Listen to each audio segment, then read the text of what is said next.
You can see a picture sitting beside me there, and basically there is a incredible an array of events that happen both in the Old Testament and New Testament of the Bible in this particular region. So I have called this Israel's Wilderness Triangle.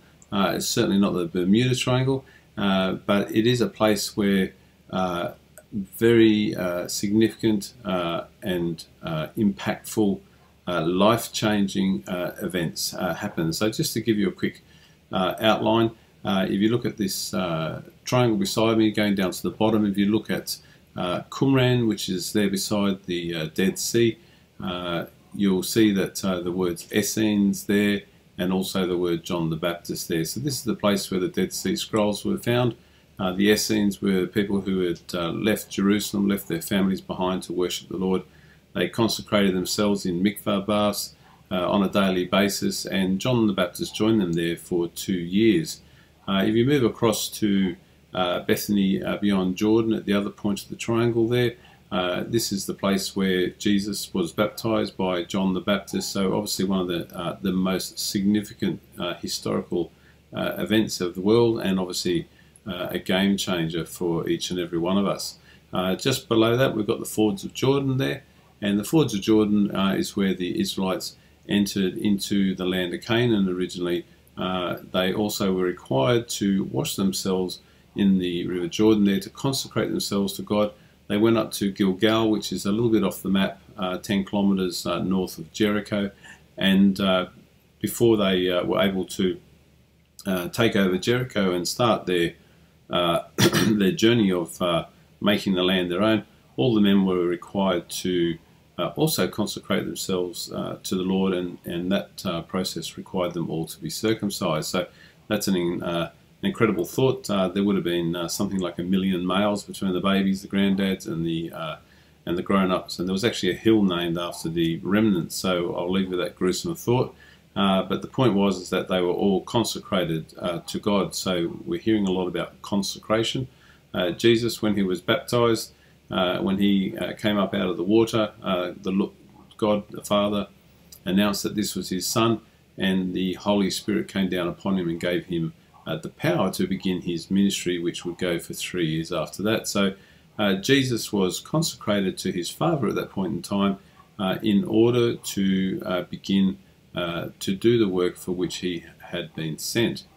Now, just to the north of where John the Baptist baptized Jesus, we have the location where Elijah crossed over the river there with his mantle, and he had Elisha who was following him, virtually pestering him, and wouldn't leave him alone. So they both crossed the river there together, and a fiery chariot came down from heaven, and Elijah ascended to heaven. So Elijah the prophet, he didn't actually pass away.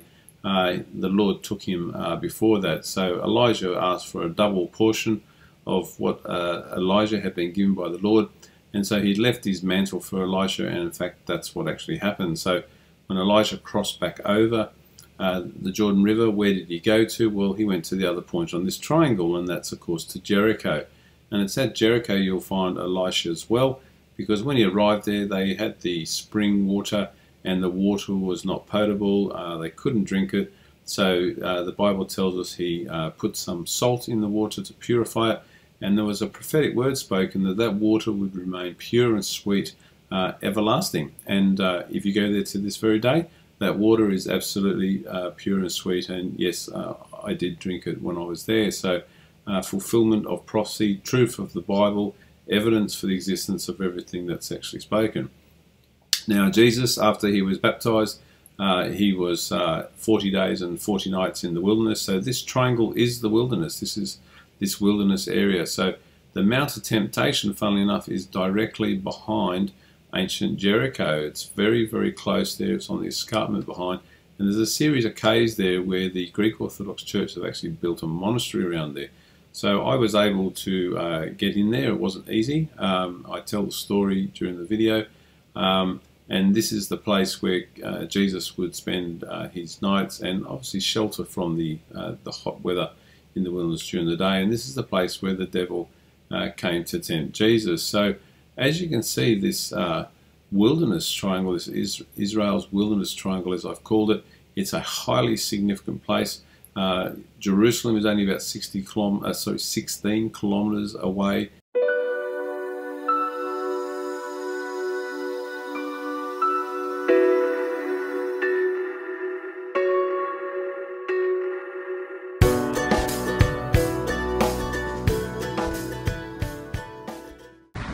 So we're here on top of the Tel Safaris, they call it here, but this is on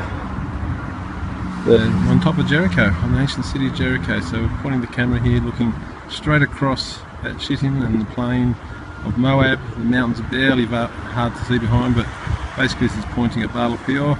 As they work our way around, you can just sort of see them on the horizon. Over this way we get to Mount Nebo and Mount Pisgah. And you can see all the palms here. This is Jericho with the palms.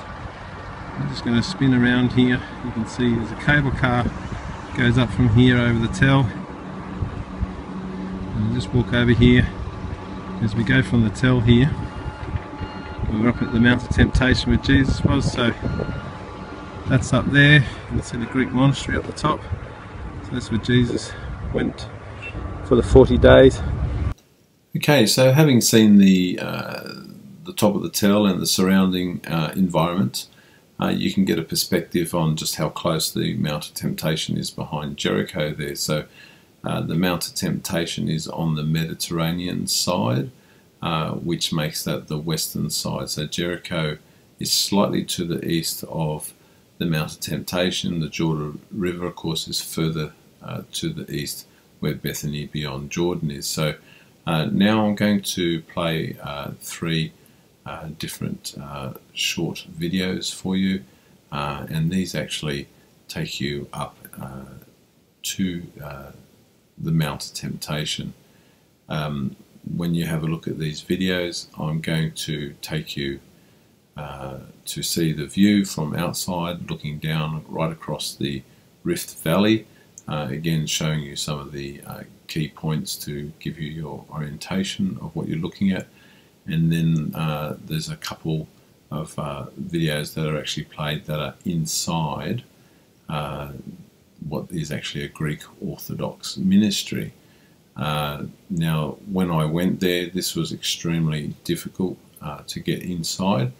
In fact, the gatekeeper is a Muslim gentleman who lives at Jericho.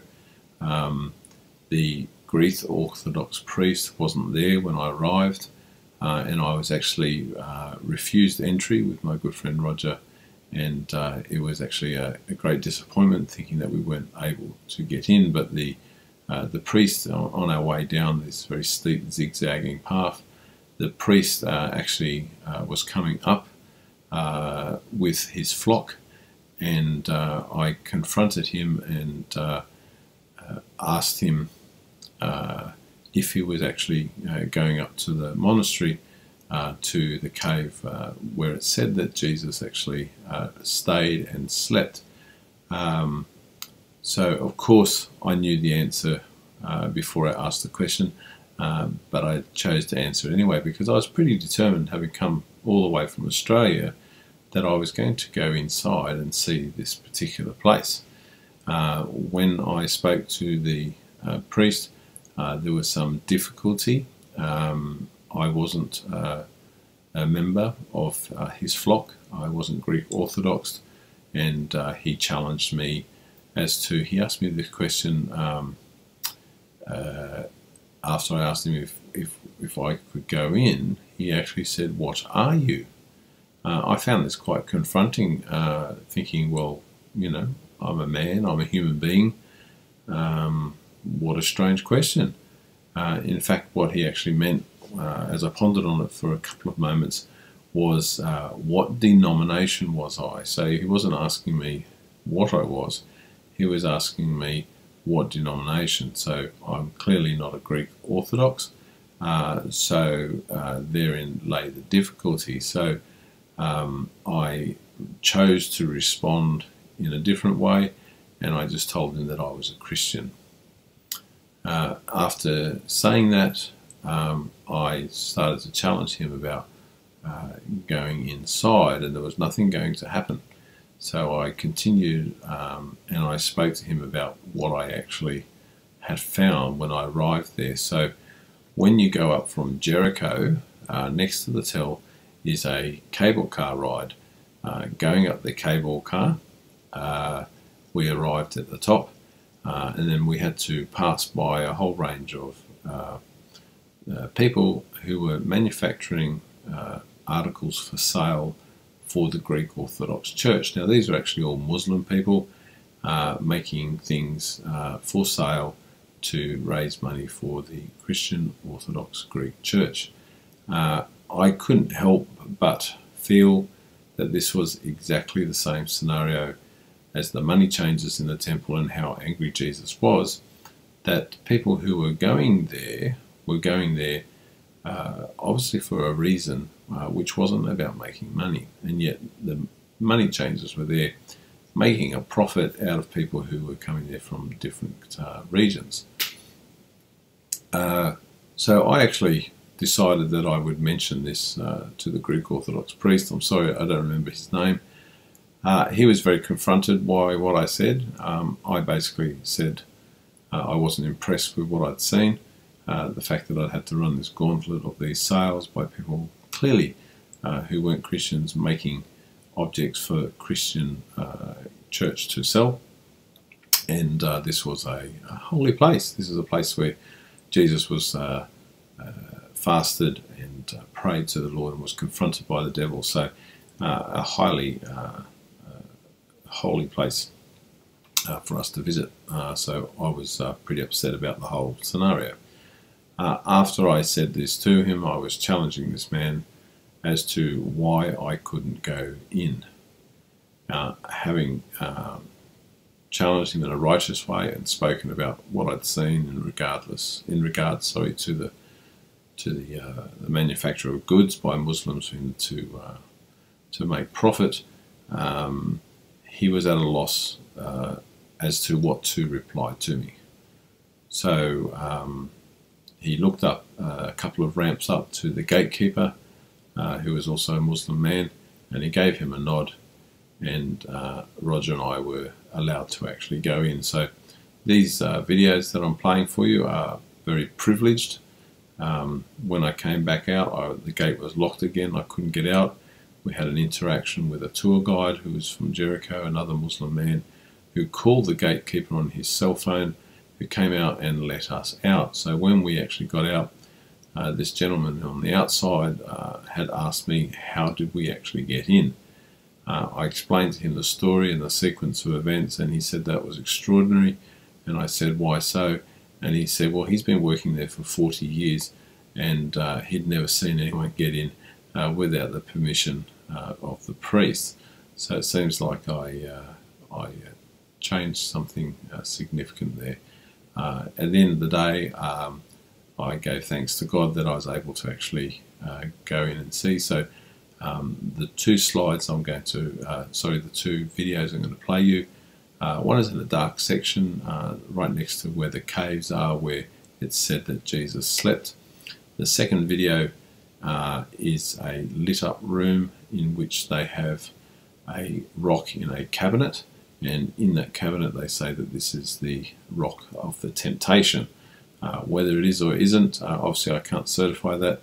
How they certify it, I don't know. However, I'm going to give you a privilege of looking inside what most people will never ever get to see. Additionally, I'm going to, before that, I'm going to put up a couple of photographs, and those photographs are going to show you an outer cave and an inner cave. Their floors are tiled. You'll see pictures and bits of money and things there, and these are the caves where they believe that Jesus actually slept and stayed outside of the elements. And so these have become places of holy significance for pilgrims. So I'll put those two photos up first, and then I will play the two videos following that for you to enjoy.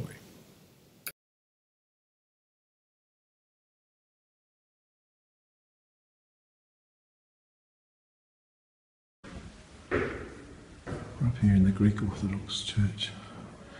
carved into this mountain, the Mount of Temptation at Jericho. It's very dark in here. These caves are where they believe that Jesus was residing when he was up here. Just turn around here. It's a bit more light.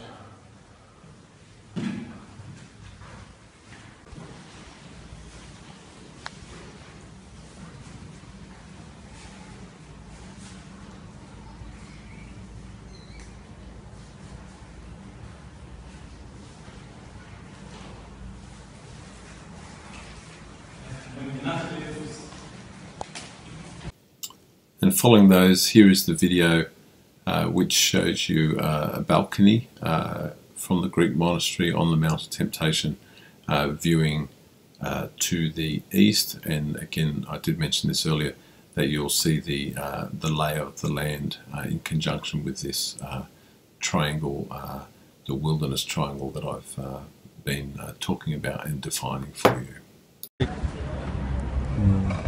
We're just up here on the Mount of Temptation at Jericho, looking up through the Jordan Valley, the Jordan River over there, up towards the Sea of Galilee. So this is Jericho in front of us here, so as you pan around, you can see the escarpment on the other side, Jericho in the foreground.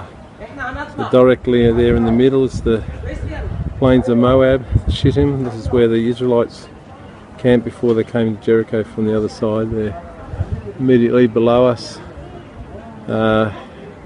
is the Tell, where Jericho was. The mounds of what looks like mounds of dirt from here. And as we pan around to the right hand side here, in the distance on the horizon there is the Dead Sea. You can see the lack of buildings there, and the sandy looking colour, and the haze of blue. So that's the Dead Sea there. So we're right at the top of the Dead Sea. We're up on the Mount of Temptation, so this is the place where Jesus was tempted by the devil. There's a monastery up here, a Greek monastery, which we're just going to go up and visit. But this is the place where they came out of the plain. So in the background there, in the escarpment, is where the Baal of Peor was worshipped. But down there to the right, where they came down, and the Israelites, when they come up through Moab, settled on the plains there. And we pan back around to the left up here, behind all those hills up there.